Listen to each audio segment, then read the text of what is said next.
Before the show starts, a small disclaimer. You may hear some pops or distortion during the episode. That is because I forgot to use my pop filter before recording, and because I am playing around with the audio to try to find the right settings to bring you the best sounds possible. Now on with the show. When Aladdin came to himself, he told his mother what had passed and showed her the lamp. He then asked for some food.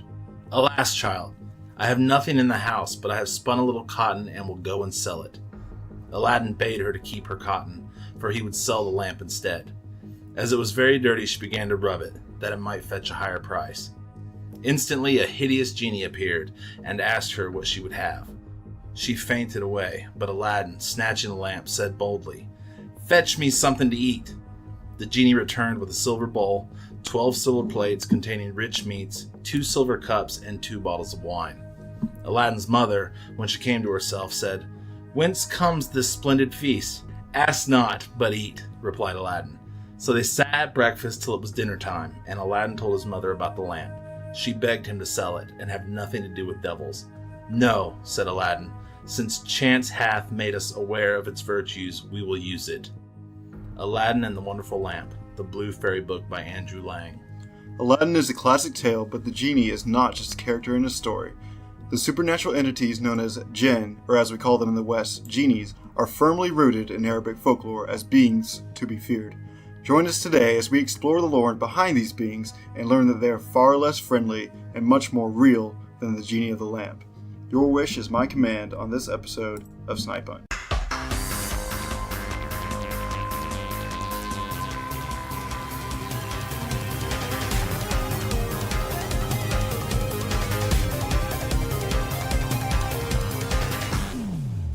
Finally, welcome back to Snipe Hunt, or just welcome if this is your first time listening. I'm your host, Darren Young, bringing you all the myths, folklore, legends you can stomach, and I have a full plate for you today. This is the second episode of this brand new podcast, so thank you for tuning in. I have a new microphone, so I can bring you the best sound possible.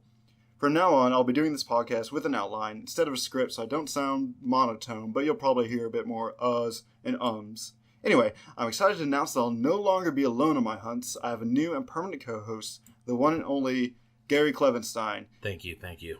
You've heard his smooth, silky voice at the very beginning of the reading from that excerpt from Aladdin. So thanks for joining me, Gary. I'm glad to have you on. Thanks for having me.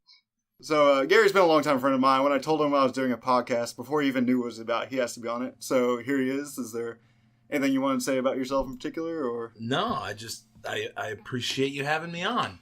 And, I hope you all enjoy me as well. Yeah. I guess that remains to be seen. No, I'm kidding. Yeah. So I know I promised last episode that I would do Theseus and the Minotaur, but there was not really any way that I could make that entertaining. It sounded more like a history lesson more than anything else. So we're doing Djinn instead. Not a lot of people have done Djinn in any documentaries or podcasts that I've seen. So we'll go ahead and jump right into it. Before doing research on this, did you know really anything about Djinn or? No, just the drink. Oh yeah, that all the hipsters talk about. So I mean, I'm sure we all know what genies are, or at least the basic thing, the things that come out of lamps and give you 3 wishes and all that stuff. But that was basically rooted in Djinn, and not all Djinn are that friendly, or if any. They were never really seen as wish masters till later on. But anyway, let's jump right into it. So what are Djinn in the context of their actual folkloric origins? That's a word, right? Folkloric? It sounds good to me. All right, well, okay. So they're seen as spirits in the cultures of Middle East and Africa. They're prevalent in Arabic culture, and that's not necessarily like Muslim culture because they were around before actually Islam came around. So just Arabic folklore, just in the area. So the term genie comes from the Arabic word genie, which means to hide. So it actually means, if you remember from the last episode, what crypto means, it means hidden. So they both mean hidden, so kind of like that. So Djinn is actually the plural form of genie. And so genie is the singular being, and then Djinn is this, or no. Yeah, Djinn is genie is the singular being, and then Djinn is the plural form of that. So these spirits can hide in any non-living thing, like even air or fire or obviously lamps as they become more famous for. Interesting. So certain cultures believe they can possess people, so I guess they're similar to demons in that aspect. In Islamic mythology, they are being similar to angels and demons. If I read some things that said in Islamic culture there are demons, but I've read in others that they are just angels and jinn. But they're far less powerful than either of those. They're somewhat in common with, slightly more powerful than humans in Islamic mythology anyway. Obviously believed to have magical powers. I think we all knew that coming into this. Right. So they're prevalent in North African, Egyptian, Syrian, Persian, and Turkish folklore. Popular figures in literature, most notably Arabian Nights, which is where we get our genie from, the genie that we know. And then they're actually mentioned frequently in the Quran, which is the Islamic Bible, right? Essentially. So as far as descriptions of them, they lack individuality. They're often look somewhat similar to each other, and they often act similar, but depending on, I'm going to sound like a nerd, but their alignment, because they can be both good and evil. But they usually appear as shadowy figures in mists and sandstorms. They're able to materialize into different forms and gain individuality. I didn't look too much into that because I actually couldn't find too much information on it, which is surprising. I was expecting to find a lot more information on Djinn being so prevalent in different folklores of different nations. But I mean, maybe a lot of it was just like in a different language. So right. But so hey, let's try to read that. Yeah, let's do it. Okay, I see a bunch of squiggles, but other than that. So this is all the ones in English one I can find. So as far as the individuality thing, they can take on a humanoid or animal shape. Black dogs or onagers or noggers. I actually didn't meant to look up the pronunciation of that, but what they are is wild donkeys. So black dogs, wild donkeys, and serpents are thought to be temporary embodiments of Djinn. They're usually depicted in like literature and stuff as monstrous anthropomorphized creatures with traits of different animals such as horns, fangs, and claws. So they have the humanoid shape, but they have like ton of horns coming out of their head. They have giant fangs, big claws. So pretty monstrous looking things. Scary. Like if you asked a little kid to draw a monster, it would probably end up looking like one of these jinns. Not so much the blue friendly guy we see in the Disney movie, but so there are different tribes of Djinn. Well, actually, let's cover that Djinn can both be male or female. So they do have a sex of some sort. There are many different tribes of Djinn, including I'm probably going to butcher a lot of these pronunciations. Go for it. But we'll give it a shot. So we got Hin, Ifrit, John, Marid, Nasnas, Paulus, Shaitan, Sheik, Silat, Slytherin, Gryffindor, Ravenclaw, and Hufflepuff. And and Hufflepuff. Yeah. If you're not a Harry Potter fan, or if you don't know about it, those last four were... That's definitely a Pokemon. Yeah. We got Pikachu. We got the Pikachu tribe, obviously. And I'm sure there are more, but those are, I guess, the main tribes. There's actually like a whole hierarchy. They live in their own like separate... It's almost like a dimension thing, yet somehow in our physical realm. But they have a whole hierarchy of like kingdoms and stuff, but I was like, I'm not going to dig into that. Just that's going to be a lot of boring, like really long. Like podcast. This guy's the leader of this tribe, and this guy's the second in command of the first mate. But anyway, so the Quran mentions that they're born from smokeless fire. In comparison, humans are actually made from clay, which is similar to what the Bible story is of Adam and Eve. Adam was like formed from dust, so they're made of smokeless fire, but are physical for the most part. They have to eat and drink in order to survive, and they can actually be killed. They are not immortal and are destined to die, just like humans and unlike angels. And they actually have free will like humans, so they can be good or evil, so also similar to humans in that regard. And they're first portrayed, as I mentioned earlier, as wishmasters in the Arabian Nights, and they're most famous for that ever since. Let's see. After learning all this, it really makes you think about the Aladdin that we all know. Oh, it really does. The genie just Compared to what this research is showing. Yeah, the monstrous beings that can die. Like, it's kind of jarring because like, here's what we know about genies, and then like, here's what they're really like, and it's like what? Yeah, you're like, wait, time out. You can definitely tell that that's where they took the inspiration from the genie, but they took out all the bad parts just to make him. So it's less like the blue genie and more like Jafar when he became a genie. Yeah, and that's just that sounds much more like that. They can be compared to various mythology. That's the word I'm looking for. And other cultures. So they're very comparable to Judeo-Christian demons, which is what we're all familiar with, at least in the United States. That was as far as what a demon is, as in they can be invisible. We imagine them as monstrous. They can possess things, whereas genies most likely hide in like objects and stuff. They can still possess people. So similar to that. It's like a poltergeist. Yeah, exactly. Okay. Yeah, except like, you got different aspects like the smell of sulfur and all that stuff. But they're very similar to demons, so you can keep that in mind as we push forward. If you want just a frame of reference for what a djinn is, just be like, oh, it's similar to a demon as we know it in popular culture.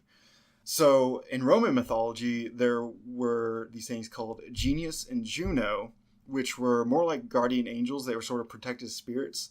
But it's an example of, this is a fun word, syncretism between Roman and Arabic cultures, because they both were developing around the same time, and they both developed these sort of invisible spirits.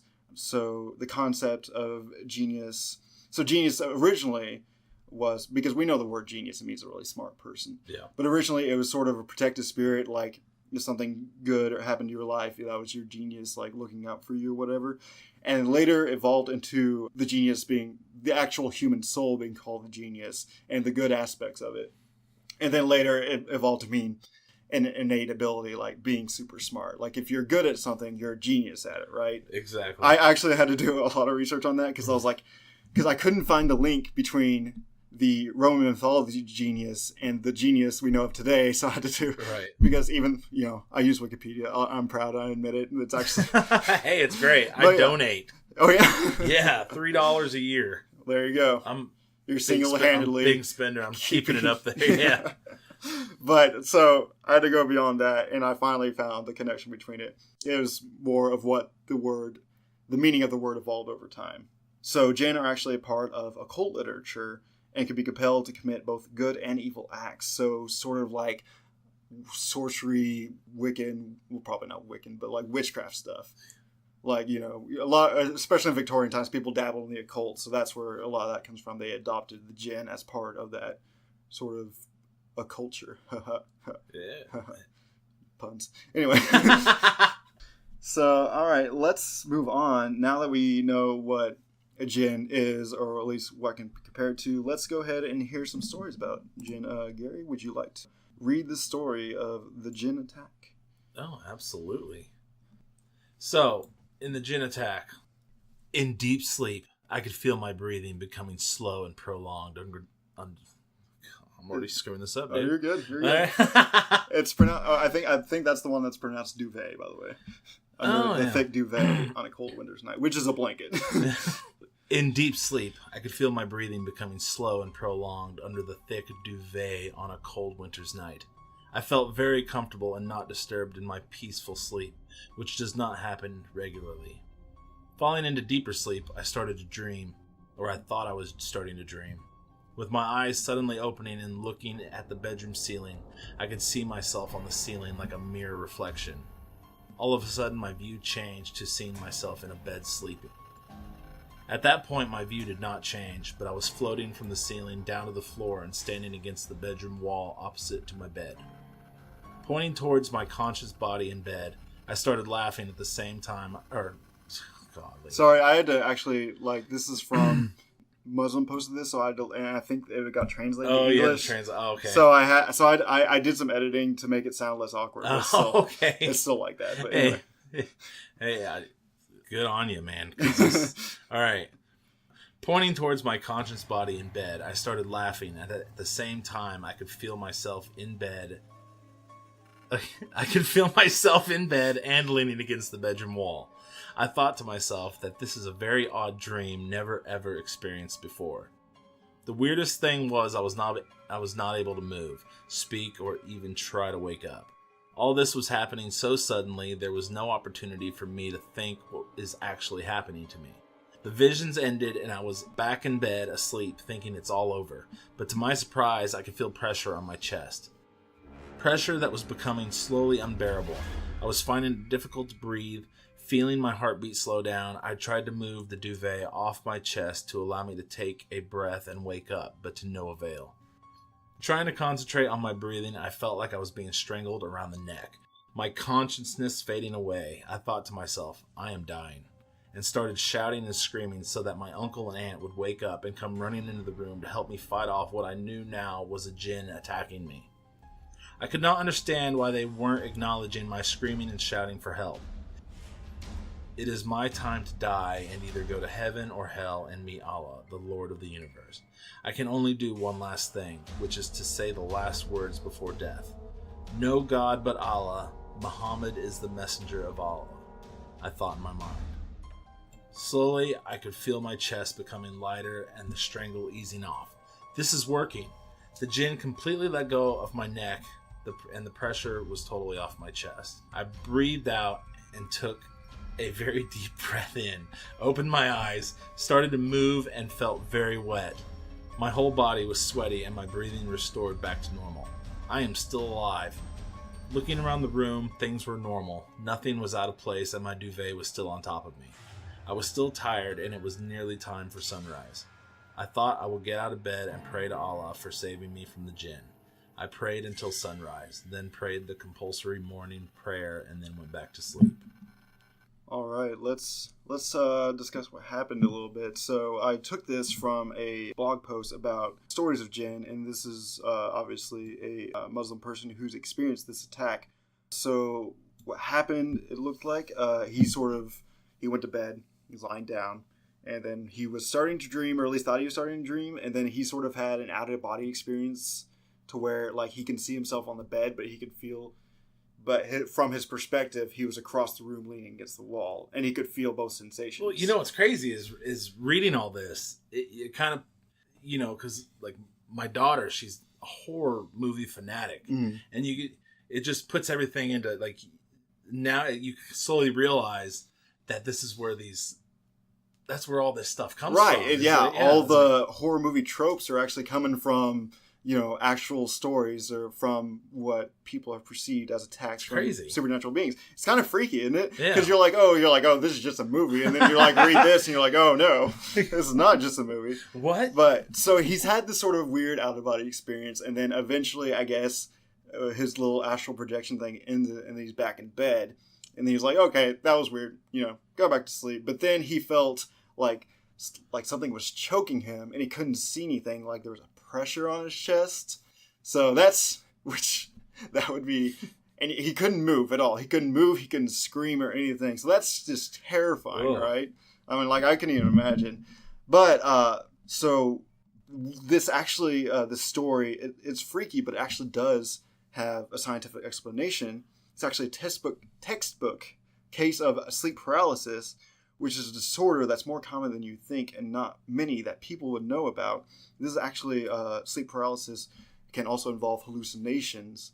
I actually had a couple friends that actually went through this and they actually saw something, what they thought was a ghost or a demon or whatever. But let me go and read you the description from the Wikipedia page about sleep paralysis. It's the central symptom of sleep paralysis is being unable to move during awakening. Imagined sounds such as humming, hissing, static, zapping, and buzzing noises are reported during sleep paralysis. Other sounds such as voices, whispers, and roars are also experienced. These symptoms are usually accompanied by intense emotions such as fear and panic. People also have sensations of being dragged out of bed or flying, numbness, and feelings of electric tingles or vibrations running through their body. Sleep paralysis may include hallucinations such as a supernatural creature suffocating or terrifying the individual, accompanied by a feeling of pressure on one's chest and difficulty breathing. Another example of hallucination involves a menacing, shadowy figure entering one's room or looking outside one's window while the subject is paralyzed. The body distortion, affecting the parietal regions and temporoparietal junction, which it's basically part of the brain, may result in the sleeper having bodily hallucinations such as illusory limbs or an out-of-body experiences. So sound exactly like the story so far, right? So what causes it is really REM sleep, and somatic symptoms coupled with the awareness one is paralyzed can generate a variety of psychological symptoms during sleep paralysis. So basically, when your body goes into REM sleep, it will paralyze the muscles. That way, like, you won't act out your dreams. Because this is the very deepest sleep you can get, is REM sleep. This is the restful sleep. This is the rapid eye movement sleep, which is what REM stands for. And that's when you have your eyes closed and your eyes are moving rapidly. That means you're dreaming. Oh. So your body automatically puts itself into a paralyzed mode. So you won't, like, punch something. But obviously that don't always work. But what happens when you're in the middle of that is you actually wake up and you become conscious that you're awake. But your body still thinks it's in REM sleep mode. Yeah. So it's still paralyzed. And then you can still have the hallucinations from the dream come to life. You can hear sounds. You can actually have visual hallucinations. It's freaking terrifying. And then your mind's just like, I couldn't imagine. Screw with you right now. Like I had one friend who saw like an old couple standing at the foot of her bed, and she couldn't move or anything. She didn't feel scared or anything, but she went back to sleep, and she was like, "Yeah, my house is haunted because of this." Yeah, I wouldn't have been able to go back to sleep. Yeah, well, your body's still in sort of a sleep mode, so I guess because a lot of these turn on night light. A lot of these accounts, yeah, exactly. A lot of these accounts is you're going back to sleep, but you don't want to go back to sleep because there's some weird creature in there, so you don't really have a choice in the matter. But I also had a friend whose mom, they live in a Christian household, so his mom experienced what was strangling and pressure on her chest, and she couldn't move. So she interpreted that as a demon attack, when really it's sleep paralysis, which it's terrifying, but it's less terrifying, I guess, than a demon attacking you in the middle of the night. I'm going to keep this in mind, so if it ever happens, I'm going to be like, yeah, no, it's fine. It's fine. It's fine. There's a murderer standing right here in a Jason mask, but no, it's fine. It's probably just sleep paralysis. But yeah, so it can activate a fight-flight reaction, like a panic-like arousal. So, like, you can freak out really bad. And I see your face, so you better not say it. But anyway, so many experiences with supernatural entities like ghosts and demons at home can be attributed to sleep paralysis. So we actually have another story coming up, which I would also like you to read, if you don't mind. The panic-like arousal is usually in the AM, though, right? Yeah, you're something like that. That when you wake up, you can see, like, the after effects of it. But anyway, so you want to go ahead and read our next encounter with the Djinn? Absolutely. Although that story seems to have an explanation, many other encounters do not. The following encounter comes from United States soldiers stationed in Mosul, Iraq in 2003. Myself and two other guys from my squad were sitting on the balcony of the second floor of the station pulling security on our shift. It was sometime in the night. If I had to guess, I would say it was sometime around 02:30. While on guard, we would use our lights on our rifles to illuminate any car that drove by so that we could see if there were any sort of weapons in the vehicle and stuff like that. We heard a car driving towards us from one of the side roads on the mosque, so we got ready with our lights to illuminate the car when it came into view. Once we saw the car, we shined our lights into the vehicle, directing the light towards the driver. The driver had a typical reaction to the surefire light, which is blindingly intense. The driver had a typical reaction to the surefire light, which is blindingly intense, yes. by squinting his eyes and attempting to look away from the light. There you go. Thank you so much. Yeah.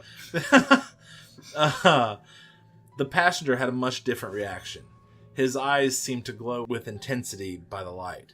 He stared right back at the light, almost looking through it at us. It was very eerie.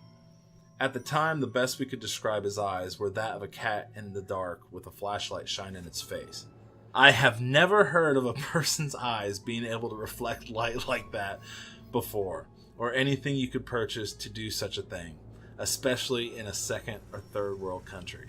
All right, let's talk about what happened. So, this, first of all, let's cover that this is a soldier in the U.S. Army, and he is on guard duty. So essentially, he's what we would call a trained observer. So he's not like some crazy guy like out in the woods, like I saw a UFO or something like that. This is a United States Army, so he's in the middle of Iraq.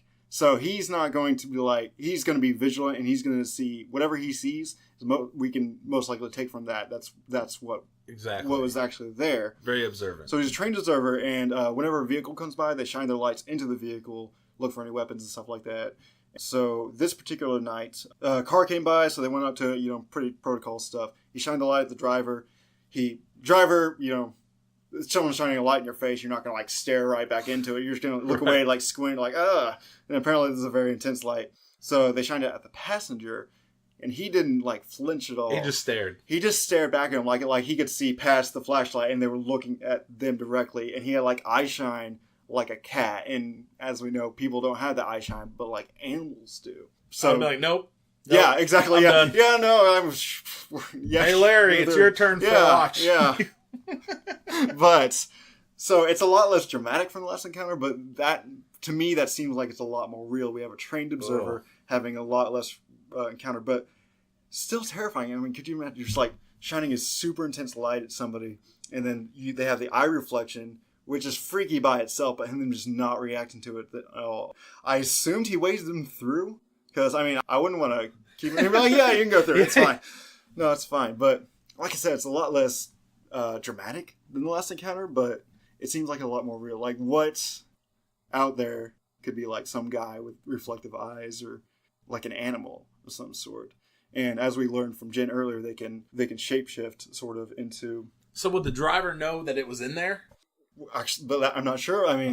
Djinn can be pretty tricksters. And tricksters are popular across all cultures, so they can be similar to that, and they can shapeshift into something like that. Maybe because they're often viewed as animalistic, so maybe when he shapeshifted into the human, the only thing he couldn't hide was sort of the eye shine from the animal nature or whatever, because they're said to have animal parts as part of them, So that's the only explanation I can think of it, if it is a Djinn.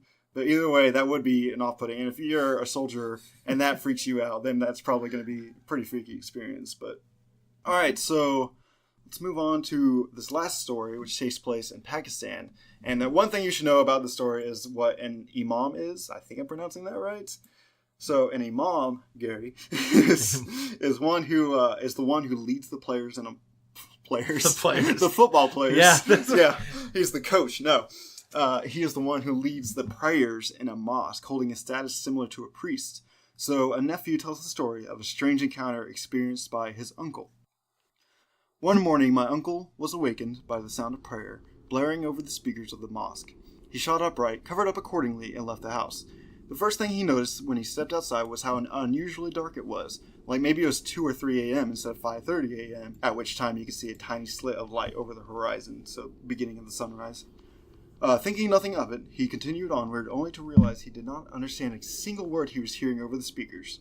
Now, a person of strong religious faith and knowledge, such as what my uncle possessed, would in no way mistake the common Surah prayer. That was what he should have been hearing. Instead, he described the language he heard as not Arabic, which is the language of the Quran, not Urdu, which is the language of Pakistan, and definitely not English. No, it was a language he had never ever heard before in his life. Almost akin to a very melodic song being sung by a person with an extremely husky and deep voice. Infuriated more than curious, he checked his phone to see that in fact it was only 2:16 a.m. Adamant to find out who had the audacity to mess around inside a mosque this late, he sprinted towards the mosque. He entered the mosque and noticed that all the lights were off and his visibility was limited to the moonlight illuminating parts of the huge chamber where everyone gathers to pray. Sitting where the imam sits, it was a thing, wearing the imam's traditional clothes, which were very long, white silk robes, accompanied with the imam's white round cap. The moonlight reflected sharply off the silk fabric. He swears the room smelt of roses, the scent being so intense that my uncle thought he would pass out from it. The thing in question was sitting on its knees, kneeled over a podium, singing its unknown song into the mosque's microphone. By the time my uncle's eyes adjusted to the dimly moonlit room, he realized the thing had not noticed its presence, and hence did not stop whatever it was doing. My uncle knew immediately that the thing was not the imam, although it was dressed exactly like him. Well, although he could not make out the face, he could only see the thing from its backside. From its silhouette, he knew even from its posture suggested that it was sitting on its knees. The thing was easily 7 feet tall, as in the thing was a good foot or taller than my uncle, who was 6 foot plus himself. Knowing exactly what it was, my uncle started screaming the Islamic prayer used to ward off evil. With sweaty palms, he grabbed his pendant, at which instance the thing turned its head toward him. According to what my uncle swore till the day he died, he could clearly make out its facial features from the full moon's light shining through the windows on a cloudless night. Or shall I say, its lack of facial features. It had no face, only fair skin where the face should be. My uncle froze in place, feeling the life drain out of him. The thing turned slowly around, more completely, more like a dog or a four-legged animal like a human, and ever so slowly started crawling towards my uncle on all fours, like on its elbows and knees, in a gruesome display of impossible physical agility. Its white robes and hat still glistening in the moonlight. The slow crawl turned into a full-paced sprint towards my uncle, which was the last thing he remembered. Later, he was awoken by 4 known faces peering down at him, the sun shining brightly above them. One of those faces belonged to the imam, who was the first person to find my uncle passed out. My uncle's face was wet, maybe from cold sweats, or from his associates' attempts to revive him with water, and he was running a high fever. Eventually, when he got around, he shared his experience with his rescuers, especially the imam. So, yeah, that's about as dramatic as the first one we had, but not really one that could be explained away by sleep paralysis. So, he said immediately knew what it was, so I assume he knew he meant it was a djinn, because that's what this story is described as. So, he started yelling prayers at it, and the djinn turned around and had no face. It smelled like roses. I can't think of any more pleasant smell to have. That's true. I mean, if I were to encounter like a demonic being such as djinn, you imagine like the smell of sulfur or something bad. But, no, it's roses, and like, but the smell was so intense, he thought he was going to pass out. So it turns around and starts like crawling towards him like something out of a horror movie. And this is like a giant 7-foot thing, and then it turns into a full sprint. Then he passed out, and then he woke up later on. Did say feeling the life drain out of him. I'm not sure if that was from terror or maybe like some sort of supernatural thing, like vampiric, like draining his life force or something like that. If it had been me, I would have just passed out. Yeah. It seems like a dream, but they found him at the mosque. So his body actually got up and ran to the mosque, and that's where he had this encounter with this thing, whatever it was. So, yeah, it's freaky. Yeah. And definitely not really one that can be explained. Yeah, but I just can't get past it smelling like roses. Yeah, this is delightful. Well, actually, an interesting thing about the smell of roses is whenever Christians, mostly Catholics, like have a vision of like the Virgin Mary or like have sort of encounter that can be attributed to the Virgin Mary, they actually smell roses. So I'm not sure. That makes more sense. Yeah. So it's some sort of supernatural encounter either way. I mean, whether it's good or bad. Because obviously the Virgin Mary isn't really associated with, being faceless and crawling towards you in some sort of evil presence. But that's what they both have in common is the smell of roses, the intense smell of roses. So I thought that was interesting. And then let's not skip past the fact that it was a tall thing with no face. So instantly, the thing I think of most is Slender Man, right, which is a fairly new supernatural creature. Originating on creepypasta, but I just had to mention that I couldn't skip past it. So now, those are the stories with the djinn, all of which are pretty unsettling. Even if one is sleep paralysis, the fact that that sleep paralysis exists and can happen to anyone, that puts me on edge. So those are the stories I found. I had some more, but when I tried to look for them again, I couldn't find them. Anyway, so let's move on to this news section. I'm adding a new segment to the podcast called Strange News, where we'll read news stories that are relevant to the topic of the episode. So, Gary, if you want to go ahead and read this short little news story. All right. So this story was reported by the BBC News in January of 2016. A village in northern Egypt had been gripped by panic after dozens of houses were burnt in a series of mysterious fires. A police investigation is still underway, but villagers believe the cause of the fire is supernatural, started by Djinn, mythological evil spirits. I said that right. Yeah, Djinn, right? Yeah, Djinn. Yeah, okay. Yeah. It's got a D in there, so it's spelled DJ. My brain wants to go Djinn. Djinn, like Dijon mustard, like a mustard. Djinn mustard. All right. Anyway, mythological evil spirits. Several families in Minas Safor have abandoned their homes and are staying in the streets over fears that they could be the next victims. When residents noticed the fire, they tried to put it out by using water and fire extinguishers, but they had no effect. The fire would only start to die down when they mentioned the name of God. This is not a man-made fire. This is the fire of demons, claimed a witness. Religious authorities have dismissed these claims, but this has done nothing to quell the fears of the locals. This is January 2016, so not only a couple years ago. Right. At the time of this recording, it's March of 2018. So this is only a couple of years ago. This is very recent. So we have some fires going on that can't be put out by water or fire extinguishers, but apparently they die down when you mention the name of God, or in this case, it would be Allah. So when they mention Allah, this is when the fire goes down. Even if Djinn aren't real, let's say for the skeptics, that Djinn aren't real. Right. People still believe it enough. It's still real enough to them to where they stop living inside of their homes in fear of the Djinn fire spreading to their homes. They're going out into the streets instead of being in their homes solely due to the fear of this Djinn. It's nuts. So even if it's not real enough to us in their culture, it's real enough to them to warrant being terrified. Exactly. Yeah. I don't know. It's just one of them. It's one of them things. You know. I don't know. I don't know what I was gonna say. Totally brain farted right there. I had something smart I was gonna say, but I lost it. So like I said, this is a news story. This isn't like something that happened like back in the day or a story from the Quran or anything like that. This is very recent, and BBC reported on it.